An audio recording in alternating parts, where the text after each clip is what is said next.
Hello दोस्तों, स्वागत है आपका एरावर्ड के खबरनामा प्रोग्राम में। आज की डेट है 30 अप्रैल। आज 30 अप्रैल की न्यूज़ के अंतर्गत जो महत्वपूर्ण पीआईबी की खबरें हैं, जो समाचार पत्रों की महत्वपूर्ण सुर्खियां हैं, उन पर आज हम नज़र डालेंगे और उन पर कुछ चर्चा करेंगे। तो आज का पहला खबर है पैक्सलोविड। ये क्या है तो देखते हैं। पैक्सलोविड, आप नाम से ही कुछ पता चल रहा है कि कुछ कोविड से रिलेटेड है। तो यह जो है कोविड की एक दवा है जिसे फाइज़र कंपनी ने बनाया है। अब इसके संदर्भ में चलिए आगे बढ़ते हैं और कुछ और जानकारी देखते हैं। जैसे कि इसे WHO ने इसकी सिफारिश की है। WHO ने कहा है कि फाइज़र की ओरल एंटीवायरस दवा पैक्सलोविड को गैर गंभीर कोविड-19 रोगियों के लिए दृढ़ता से अनुशासित किया गया था। कहने का तात्पर्य यह है कि जो कोविड-19 के रोगी हैं, जो कम गंभीर हैं, उनके लिए यह दवा काम कर सकती है। इसके बाद अगला आर्टिकल है सोलोमन द्वीप से संबंधित है। अगला आर्टिकल सोलोमन द्वीप के बारे में बात करता है। तो इसके बारे में देखते हैं कि यह क्या बात कर रहा है। तो पहली चीज़ तो आप इस इमेज में देख लीजिए कि ये जो सोलोमन द्वीप है, ये पैसिफिक ओशियन का पार्ट है, ठीक है।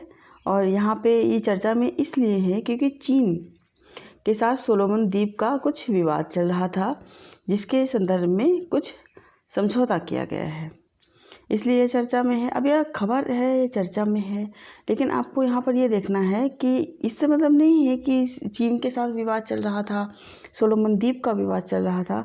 आपको इसकी ज्योग्राफी पर फोकस करना है, इसकी मैपिंग पे ध्यान देना है, ठीक है। अब आगे बढ़ते हैं। नेक्स्ट आर्टिकल है आपका आर्थिक भागीदारी समझौता। आखिर ये क्या है, चलिए इसके बारे में कुछ बात करते हैं। तो भारत और UAE संयुक्त अरब अमीरात आर्थिक भागीदारी समझौता लागू किया जाएगा। अब इसके संदर्भ में क्या है, और भारत और संयुक्त अरब अमीरात के बीच व्यापक आर्थिक भागीदारी समझौता 1 मई 2022 से लागू होगा।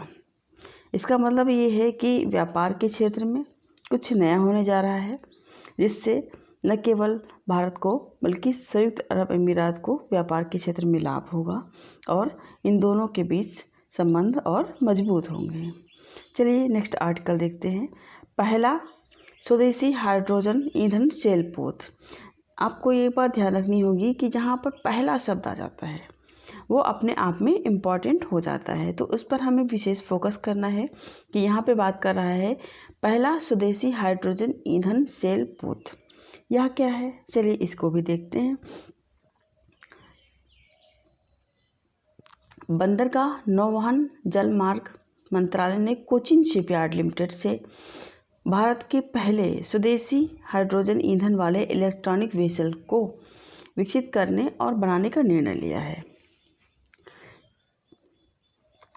यहाँ पर ये देखना है कि इसको कौन सा मंत्रालय कर रहा है और भारत में इसको कहाँ पर बनाया जा रहा है। तो बंदरगाह और नौवहन जल मंत्रालय इसको बनाने का निर्णय ले रहा है और यह कोचीन में बनाया जा रहा है, ठीक है। अब नेक्स्ट आर्टिकल पे चलते हैं।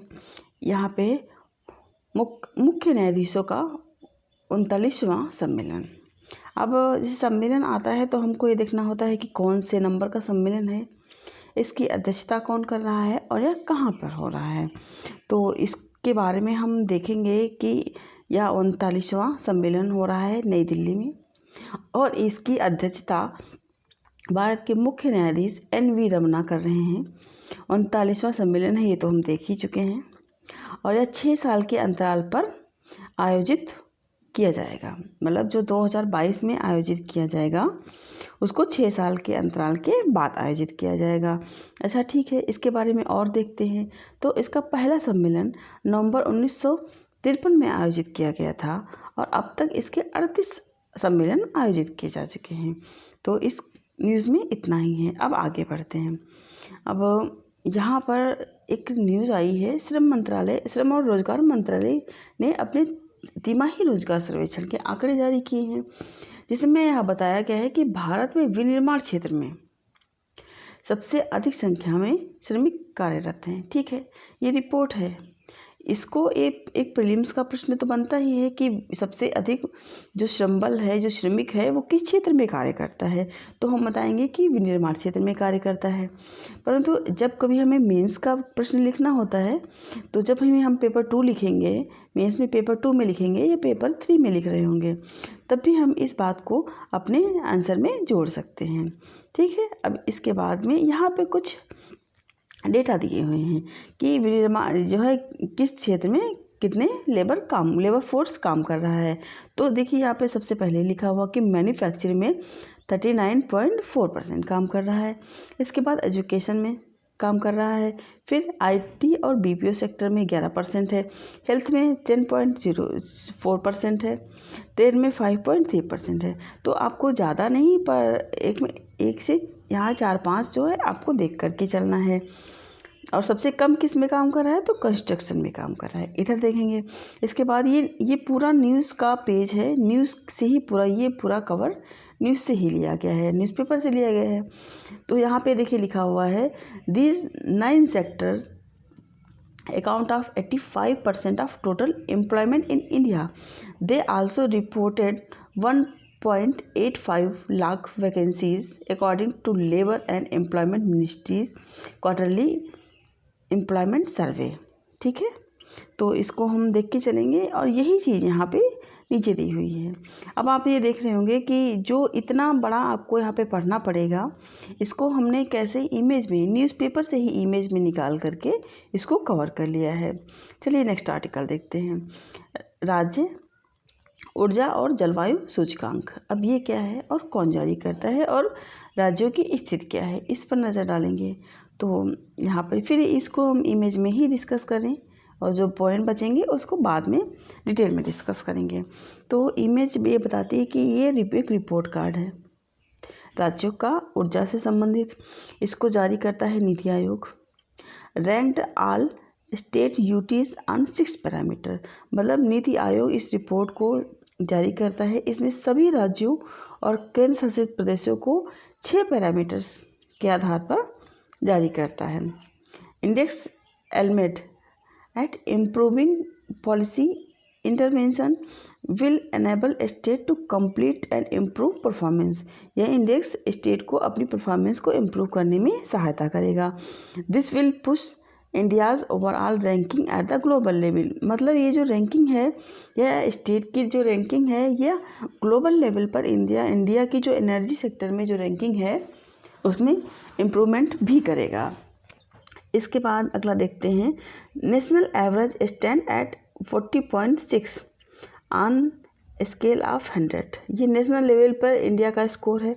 फिर इसके बाद जो बड़े राज्य हैं, top performer among large state. जो लार्ज स्टेट में बड़े परफॉर्मर स्टेट हैं वो 3 हैं। इनको हमें 3 को तो याद ही रखना है। पहला गुजरात है, सेकेंड नंबर पे केरला है और थर्ड नंबर पे पंजाब है। ठीक है। अब इसमें स्मॉल स्टेट में कौन टॉप पे है, तो गोवा है। फर्स्ट पे गोवा है, सेकेंड पे त्रिपुरा है और थर्ड पे मणिपुर है। ठीक है। अब इसके बाद फिर आगे बढ़ते हैं। अब यूटीज़ में क्या पोजीशन है, तो यूटीज़ में फर्स्ट पोजीशन पे चंडीगढ़ है, सेकेंड पे दिल्ली है और थर्ड पे दादरा नगर हवेली और दमन एंड दीव है। अब इसके बाद में नीचे जो दिया है वही बातें दी हुई हैं, लेकिन इसमें थोड़ा सा और देख लेते हैं कि कुछ नई चीज़ें तो नहीं हैं। तो इसमें लिखा हुआ नीति आयोग, ये तो पहले हम डिस्कस कर चुके हैं कि राज्य ऊर्जा और जलवायु सूचकांक को प्रकाशित करता है। यह उपयोगिता के संबंध में राज्य के प्रदर्शन के लिए एक संकेतक है। ये 6 पैरामीटर पर काम करता है। ये भी हम ऊपर इमेज में देख चुके हैं, जिन्हें आगे 27 संकेतकों में विभाजित किया गया है। ये 27 संकेतक कुछ नए हैं, लेकिन यहाँ पे केवल 6 संकेतकों की बात की गई जिनके बारे में ऊपर केवल बताया गया था। तो यह पहला क्या है, डिस्कॉम है।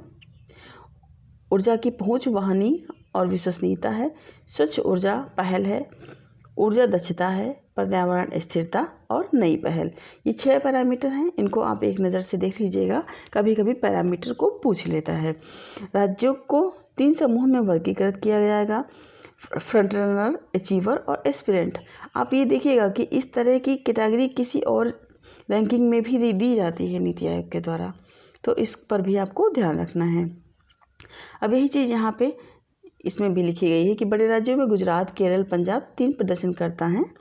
परफॉर्मर मतलब छोटे राज्यों में गोवा, त्रिपुरा, मणिपुर शीर्ष प्रदर्शन करता है और केंद्र शासित प्रदेशों के मामले में चंडीगढ़, दिल्ली शीर्ष प्रदर्शन करने वाले हैं। वही चीज़ हम इमेज में पहले ही डिस्कस कर चुके हैं, यहाँ पर आप देख सकते हैं। तो जो ये न्यूज़पेपर की इमेज है इसने आपका बहुत सारा टाइम कम कर देता है। चलिए फिर आगे बढ़ते हैं। प्रधानमंत्री मुद्रा योजना, अब ये तो पुरानी योजना है, फिर यह चर्चा में क्यों है? तो यह चर्चा में इसलिए है कि इसने हाल ही में अपने 7 वर्ष पूरे किए हैं। अब इसने 7 वर्ष पूरे किए हैं तो आपको ये ध्यान देना है कि इसका प्रारंभ कब हुआ था, वो डेट कौन सी थी, वो मंथ कौन सा था, क्योंकि कभी कभी डेट और मंथ के साथ में कमीशन प्रश्न पूछ लेता है। इसके बाद और ये बता रहा है कि 7 वर्ष पूरे कर लिए हैं और 34.4 करोड़ उधारकर्ताओं को 18.6 ऋण, यहाँ पर टर्न गलत लिखा हुआ है, ऋण स्वीकृत किए गए हैं। 68% से अधिक ऋणदाताओं को महिलाओं, 68% से अधिक ऋण खाताओं को महिलाओं और 22% नए उद्यमियों को स्वीकृत किया गया है। तो ये महिलाओं की बात आती है, 68% महिलाओं को ऋण दिया गया है, तो यह महिला सशक्तिकरण से भी जुड़ रहा है, महिलाओं की आर्थिक भागीदारी को बढ़ाने का एक कदम भी है। यहाँ पे भी आप देख रहे हैं ये महिला भी कुछ काम कर रही है, ये महिला सिलाई कर रही है, ये महिला कुछ हैंडलूम का काम कर रही है। तो इस तरह की इमेज में भी हम महिला सशक्तिकरण के मुद्दों को देख सकते हैं, जो हमारा एस्से में और सोशल इश्यूज़ के और टॉपिक में काम आएगा। चलिए नेक्स्ट न्यूज़ देखते हैं।